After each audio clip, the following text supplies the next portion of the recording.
Ça y est, enfin, on vient de traverser l'ATH Bitcoin qui se trouve aux alentours de 64 800 $. Il est environ aux alentours de 65 000 voire 66 000 $ à l'heure actuelle. Ethereum pour sa part essaye aussi de faire la même chose. Il a 4 231 $. Il essaie de retrouver son ATH et de le traverser à la hausse aux alentours de 4 324 $. Ça y est, la deuxième partie de ce bull run est lancée et je vais appliquer ma deuxième stratégie. Et pour ce faire, je vais vous présenter mon top 10 des altcoins sur lesquels je vais miser mes billes. N'hésite pas à faire tes propres recherches pour avoir plus d'informations sur ce top 10 que je vais te présenter. Je rappelle, ce n'est pas dans un ordre précis que je vais vous présenter ces différents altcoins. Alors sans toutefois tarder, on se retrouve juste sur mon écran. Alors bienvenue sur CryptoTech, ici nous parlerons crypto-monnaie, comment travailler ton mindset et surtout comment rentabiliser tes revenus sur internet. Si tu n'es pas encore abonné, je t'invite à cliquer sur le bouton s'abonner et la petite cloche de notification pour être notifié à chaque fois qu'on publie un nouveau contenu. Et également n'hésite pas à nous suivre sur Twitter et sur Twitch, et notamment sur Twitter où nous publions constamment de nouveaux contenus. Nous sommes déjà près de 900 followers, bientôt on va toucher la barre de 1000. Il y a un petit jeu concours qu'on a eu à organiser pour gagner 1000 $ pour 20 utilisateurs. Le jeu est très simple, tu n'as qu'à follow CryptoTech, tu likes, tu retweets et tu mets en commentaire, tu tags deux amis en commentaire, c'est très simple.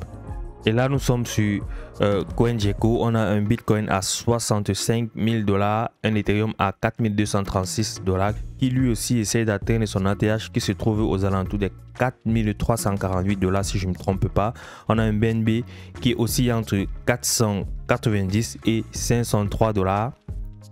On a un Solana qui a une très belle figure chargiste actuellement qui se trouve à 191,56 $. On a l'ensemble du marché globalement dans le vert avec cette poussée haussière, ces annonces qui se font régulièrement et qui sont tout le temps positives, notamment avec les ETF qui ont été lancés sur Bitcoin. Sans toutefois tarder, nous allons entrer dans notre top 10 qui n'est pas forcément classé par ordre. Nous avons donc IFI Finance qui est à la 396e place avec un market cap qui est à 128 millions de $, un total supply de 10 milliards de pièces. Voilà un peu je m'attarde pour ce classement à regarder le market cap, à regarder le projet et le total supply. Voilà les points clés sur lesquels je m'attarde pour pouvoir faire cette sélection et choisir ces différents altcoins. IFI Finance qui est une plateforme spécialisée dans la DeFi, principalement dans le domaine des prêts. Vous allez me dire par exemple, il y a aussi AV qui est généralement reconnu, mais il y a une toute petite différence. Vous savez que sur le protocole AV, vous pouvez réaliser des prêts à des taux fixes, mais il propose effectivement à ses clients de payer une certaine somme pour diminuer la volatilité des taux d'intérêt. L'inconvénient est qu'il oblige ses utilisateurs à obtenir un taux différent plus élevé qui ne changera normalement pas. Bien entendu, cela n'est pas certain et n'est pas garanti. Pourtant, avec IFI Finance, on a les taux fixes qui ne subiront pas de changement en rapport avec la demande. De plus, ceux qui réalisent de tels prêts n'ont pas à payer de somme de départ pour obtenir une meilleure stabilité. Vous voyez, la capitalisation boursière est encore très faible. Elle n'est qu'à 128 millions de $. On a ensuite The Graph qui se veut être le Google décentralisé. C'est un protocole d'indexation pour l'interrogation des blockchains comme Ethereum. Tout le monde peut créer, tout le monde peut créer et publier des API ouvertes appelées sous Graph qui rendent les données facilement accessibles. Le GRT est le jeton d'Ethereum ERC20 qui alimente The Graph. Il est classé à la 46e place avec un market cap assez élevé qui est à 4 268 millions avec un total supply de 10 milliards de pièces. Le projet, je le prends parce que vous savez, lorsque le marché est super aussi, la plupart des investisseurs, surtout les nouveaux qui entrent, les gars se jettent généralement. Si on prend le top 100 sur les monnaies qui sont généralement à 1 $ ou légèrement au-dessus de 1 $ pour espérer faire de meilleurs rendements. Ensuite, nous avons Veracity qui est une plateforme de blockchain dédiée à l'e-sport et au divertissement vidéo.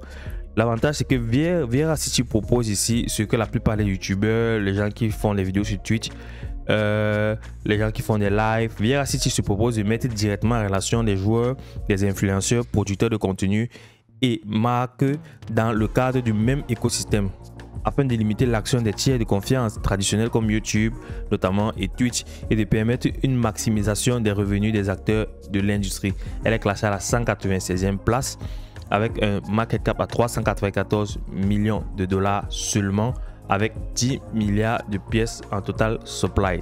Le projet, il est hyper intéressant. Il fonctionne avec la preuve de Proof of View. Et je crois qu'il a l'exclusivité sur 7 ans sur ce mode de validation là.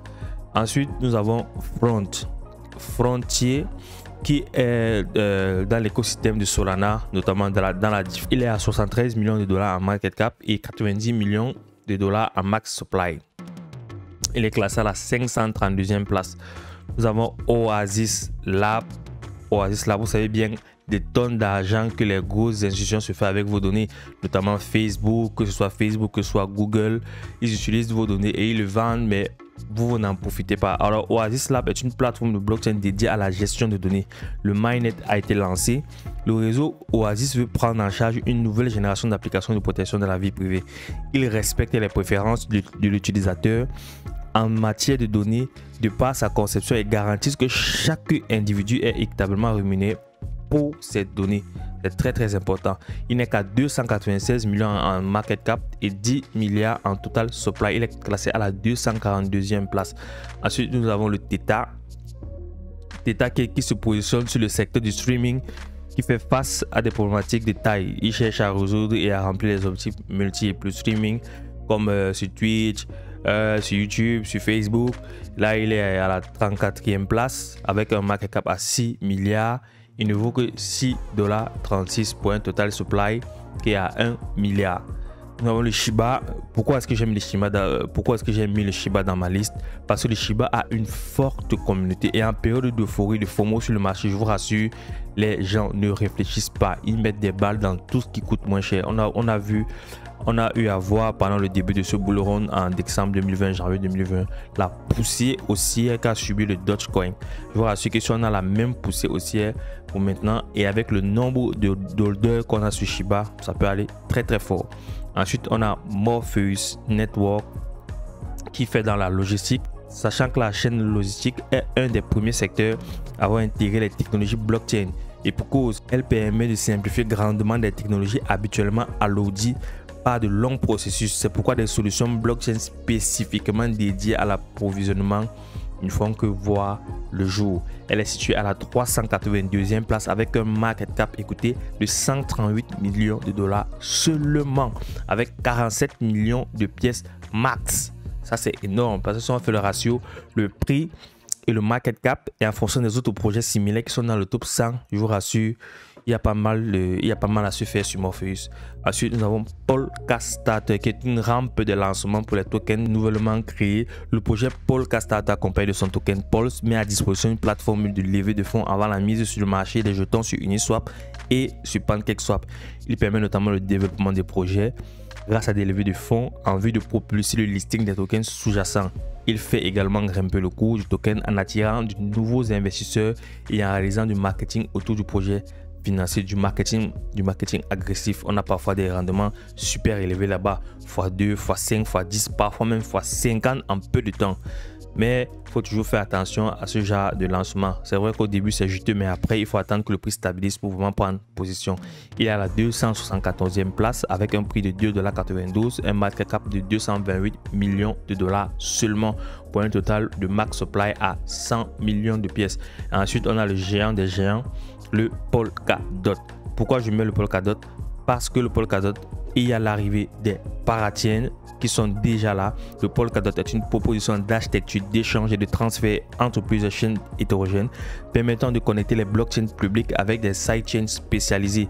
Grâce à Polkadot, les blockchains différentes peuvent interchanger des messages de manière sécurisée et sans tiers de confiance.